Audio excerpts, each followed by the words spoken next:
ఈ రోజు పొద్దునే లేవగానే నా కళ్ళు మొత్తం నేను నాటిన చెట్లకి నాటాల్సిన ఇత్తనాల మీద అయితే పడినాయి. ఫస్ట్ లేవడంతో నేను నాటిన చెట్లు అయితే చూస్తాను.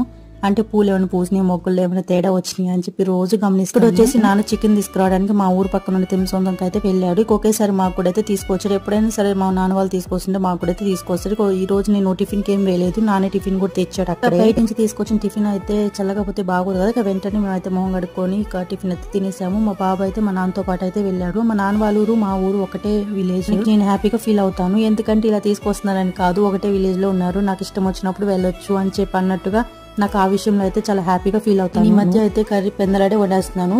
ఎందుకంటే మా మామయ్య కూడా ఇవ్వాలి. మా అత్తయ్య అయితే ఊరికి వెళ్ళింది, ఇంకా ఊరి నుంచి అయితే రాలేదు. ఇక మేమైతే మధ్యాహ్నం కానీ ఇక కొంచెం లేట్ అయినా పర్వాలేదు అన్నట్టుగా ఉంటాం. కానీ తనైతే మా మామయ్య అయితే టిఫిన్ అయితే తినరు, ఒకేసారి అన్నం అయితే తింటారు. అందుకని చెప్పి మార్నింగ్ కర్రీ కొంచెం పెందలాడే వండేస్తున్నాను. ఈ రోజు కర్రీ అయితే కొంచెం పులుసుగా అయితే పెట్టాను. మా హస్బెండ్ అయితే కొంచెం పులుసుగా పెట్టమన్నారు. కొంచెం